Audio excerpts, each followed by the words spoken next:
صنع النسيج المصري ليه؟ على ايه دلوقتي؟ ليه؟ ليه؟ لأنه أنا ما بدعمش الفلاح زي ما غيري بيدعم الفلاح. الهند بتدعم الفلاح، أمريكا بتدعم الفلاح في القطن، سوريا بتدعم الفلاح. البلاد لما نقول حماية مش عيب، بس انا ما بقولكش بقى حمايه على حساب بجمارك، يعني بس انت حمايه على حساب المستهلك. يعني انت عايزني احمي، هل بتطلب ان الدوله تحميك على حساب المستهلك؟ انا ليه مش ولا توفر لك الادوات المناسبه لك عشان تنافس؟ القطن بتاعي لما يتقال بره من القطن المصري بره او جوه دي كفايه عليه. ما دي بيضربوا لها تعظيم سلام، لكن انا ما اقدرش اشتغل قطن مصري. شوف انا عايز اقول حاجه يا سيدي فيما يتعلق بقطاع الغزل. معايا مجموعه ارقام، واحنا هنأجل موضوع النقابات ده وهنتكلم في ده وهنرجع للحديث عشان برضه طالما احنا دخلنا فيها. وفقا للبيانات الصادره عن مركز المعلومات التابع لوزاره الاستثمار، قطاع الغزل والنسيج في 26 شركه خسرانه من اجمالي 38 شركه. تمام. خسائر الشركات دي واصله ل 2.3 مليار جنيه، 2300 مليون جنيه. كويس. السنه دي في السنه اللي فاتت كانت 2 مليار 190، يعني زادت حوالي 110 تانيين. انت بتتكلم عن قطاع الاعمال. انا بتكلم عن قطاع، طب ما هي مش هي دي لا ده القطاع الخاص ده. انا بقول لك دلوقتي القطاع يعني انا بتكلم عن قطاع النسيج، قطاع الغزل والنسيج اللي بتقوله حضرتك ده اللي يتبع وزاره الاستثمار اللي هو قطاع الاعمال العام. طب والقطاع الخاص؟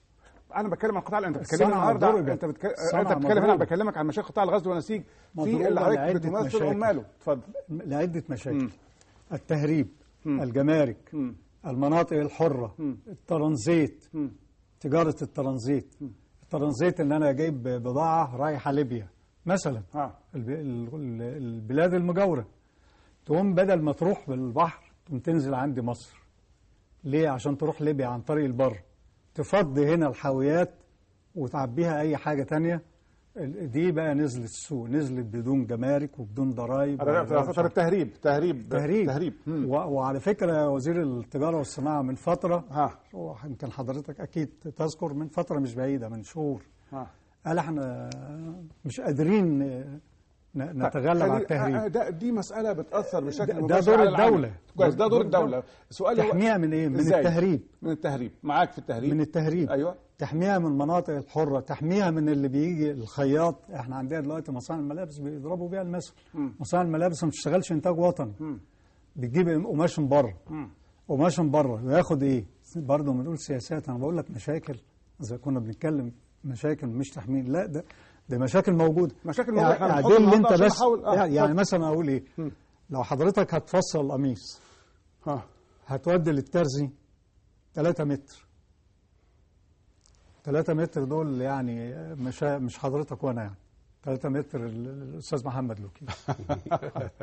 تخيل بقى. لا عشان تودي له لا لازم تجيب 6 عشان يقصقص 3 ويعمل لك بالباقي قميص. بياخدوا اعفاء على نسبه هدر بتصل لبعض اصحاب النفوذ في مصانع الملابس الى 50%. هل يعقل؟ هل يعقل ان حضرتك تعمل قميص تجيب 6 متر عشان يعمل لك منهم قميص ويبقى فيه هدر نص ال6 متر؟ ده هنا في القطاع الخاص. ده في القطاع الخاص. مش النسبة دي بتروح فين؟ نسبة الهدر ده في المهنة بتروح فين بقى؟ الفنيين لا تتجاوز 5-10%. يبقى ال 30% أو ال 40% بيروحوا فين؟ بيروحوا السوق المحلي، بيضرب الإنتاج الوطني. في نفس الوقت الدولة بتدي له دعم على الصادرات. هذه الصادرات ده قماش أنا جايبه من بره، أدي له دعم على القيمة المضافة، الخامة. أنا دخلت إيه؟ أنا جبت زراير وجبت مش عارف إيه وبتاع. لا، أنا شجع بقى الصناعة بتاعتك، خد من هنا، اعمل قماش مصري، صنعه، صدره، أديك عليه دعم ال 15%. ده كله ده بنتكلم على مصانع القطاع الخاص دلوقتي. ايوه، ما هو ده بيضرب زمايله في القطاع الخاص والعام. دي من ضمن الاسباب. دي الى التهريب بقى من ده. تجاره الدروباك، يجيب قماش على اساس انه يصنعه ويرجع، فيجي ما يرجعش. يجيب قماش ان انا عندي مصنع، ما حدش جه شاف عندي مصنع. كل دي اجراءات في الحقيقه مبتكره في التهريب. يعني خلينا نقول يعني خلينا نتكلم عشان برضه نحط امورنا.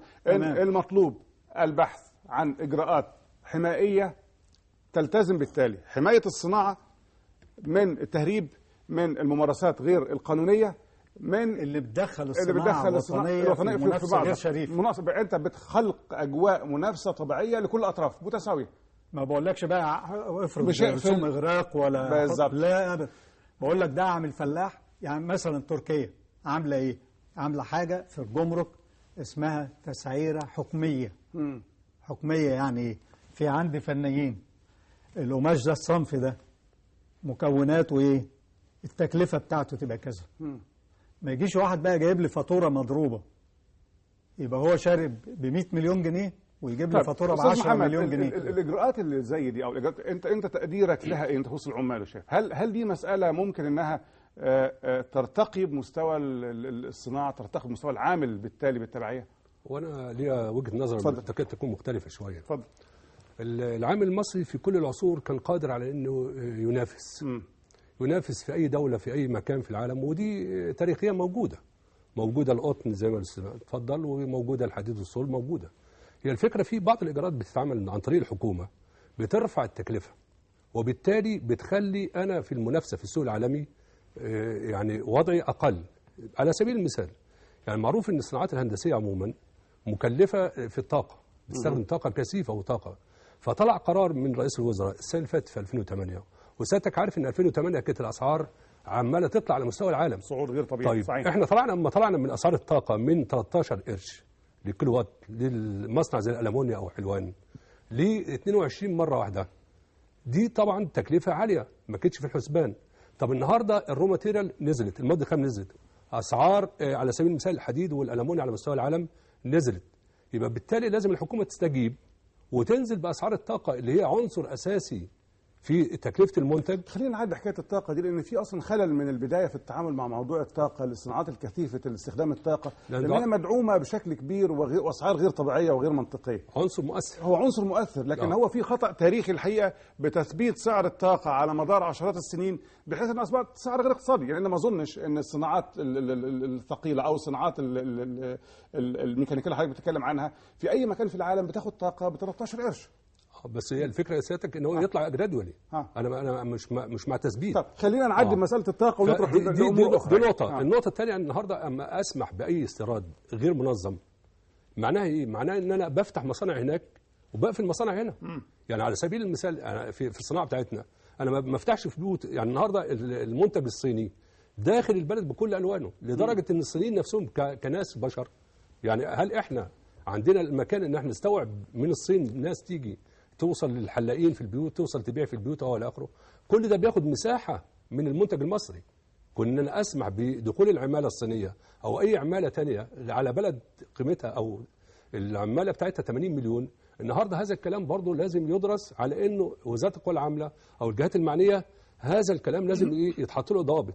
فحته ان انا بفتح الاستيراد على عينه بحيث ان هو يخش عند كل، على سبيل المثال في السنين في الشهور اللي فاتت دي 2.5 مليون طن حديد داخلين البلد.